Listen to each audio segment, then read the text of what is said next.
I refuse to not be first. Do we do enough? Well, I never shut up about it. It must have been about 16, 17. We nicked their guilt rings. Right, the bouncer's guilt ring. This is no good for me.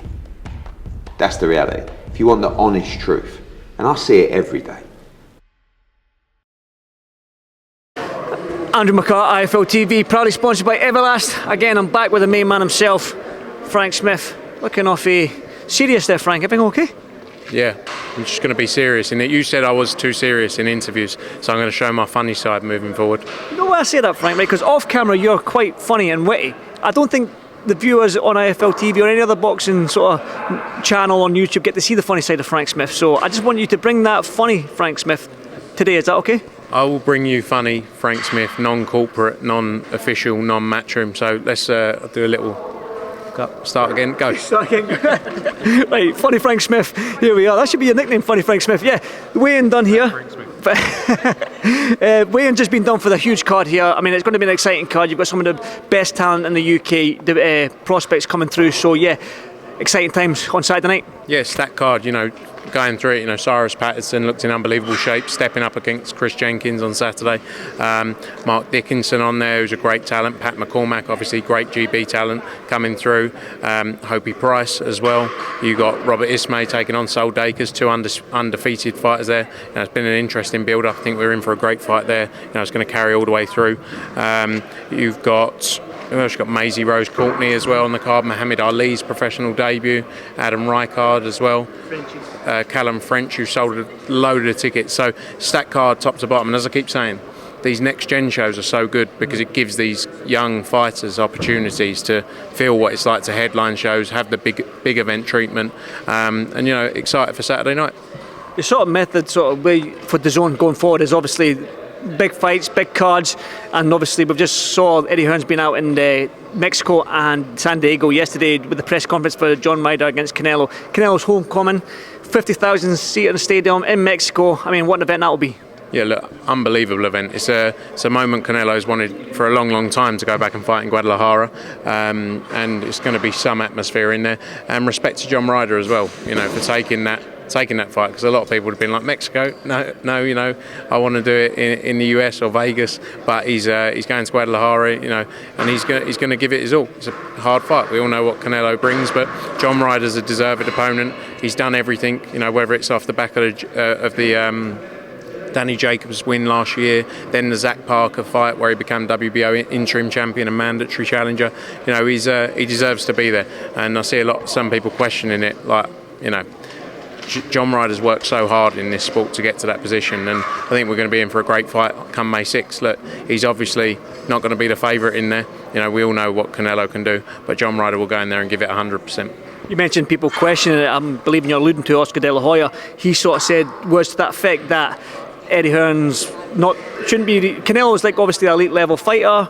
You shouldn't be fighting the John Ryders of this world. I'm paraphrasing a little bit here, but I'm sure that's what Oscar De La Hoya alluded to. And then Eddie being Eddie, he chimed in and says, well, look at Munguia's opponents. So there's a back and forth between those two. So your response to all that? Yeah, but look, you know, Oscar says one thing one day, another thing the next day. He said one day Dimitri Bivol, he should never have fought Dimitri Bivol. So which one is it? Going to have hard fights or really, like, which one do you want? It's probably just Oscar being a bit salty because, you know, of the Canelo relationship. Look, Canelo's the biggest star in the sport of boxing. Everyone would dream to work with Canelo Alvarez, so it's just Oscar's way of sort of, you know, like I say, being a bit salty, but you sort of take it with a pinch of salt. Canelo doesn't have to answer to anyone. Look at his resume, look who he's fought over the last few years, look at what he's done going up and down in weight divisions. So yeah, don't give it too much attention. Will Canelo, there's not been any word that I haven't read yet, will that be on a sort of pay-per-view side of things, the Canelo fight with John Ryder? In the US, yeah, it's pay-per-view.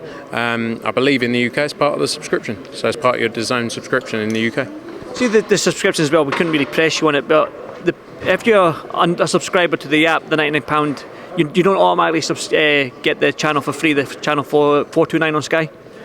I need to have a few discussions. Obviously, it was something that the announcement got made yesterday. I've seen some of the responses. You know, I'm sure Dazn are working on a lot of things in the background, but you know, I don't want to talk too much about something I don't know all of that info on.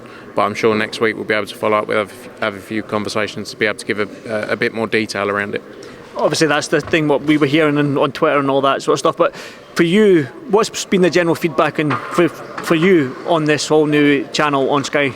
Look, it's great. It's great. You know, I think essentially we're facing a lot of a narrative that's being pushed by other promoters and people within the sport of, you know, you're on an app now, which an app, like, it's great to be on the Sky platform, obviously, because we know how big the Sky platform is, but at the same time, apps are the future, if not the present, of this world. Hence why we made the move. We believe heavily in the Dazn product. We believe the future with Dazn. And, you know, we're very confident in what we got. I think it helps with us from the fighters' perspective, because they have a narrative pushed into their head, a bit like the comments we saw a couple of days ago. So, you know, it's good from that side. And as I said, you know, it's the most accessible platform out there now. You can watch it on your Sky platform, you can watch it on your smart TV, you can watch it on your laptop, on your phone, on your PC, you know, on your PlayStation, on your Xbox, anywhere. So I don't have a PlayStation or Xbox, so. I don't have a PlayStation or Xbox. Well, go and buy one. You can watch it on there as well. How much are they? I don't know. How would I know how much a PlayStation is?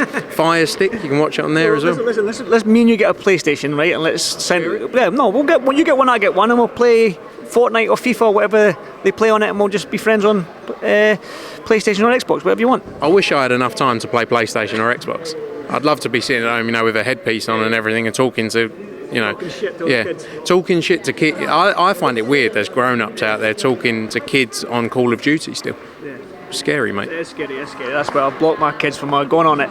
Yeah, Simon John, there was a little thing with Simon John. I said this to Eddie with Coogan's interview last week in Liverpool, when Eddie sort of brings that little bit of fire and he's a bit angry and he's just saying whatever he wants off the cuff.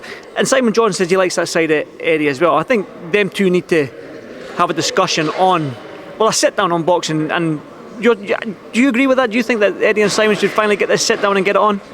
They are going to sit down. But I think, Matt, what about if they end up being best mates? Can you imagine that? Where does that leave you? Turn of events. I know. What would happen to me?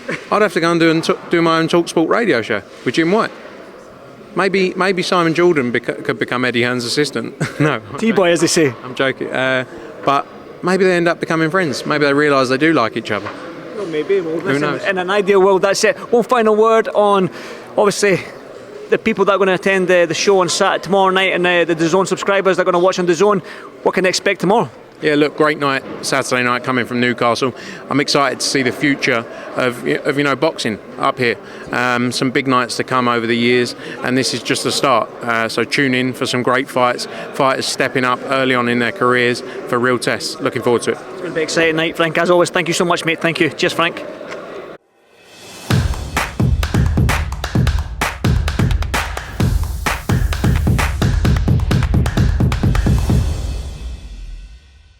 Refuse to not be first. Do we do enough? Well, I never shut up about it. And it must have been about 16, 17. We nicked their guilt rings. Right, the bouncer's guilt ring. This is no good for me. That's the reality. If you want the honest truth, and I see it every day,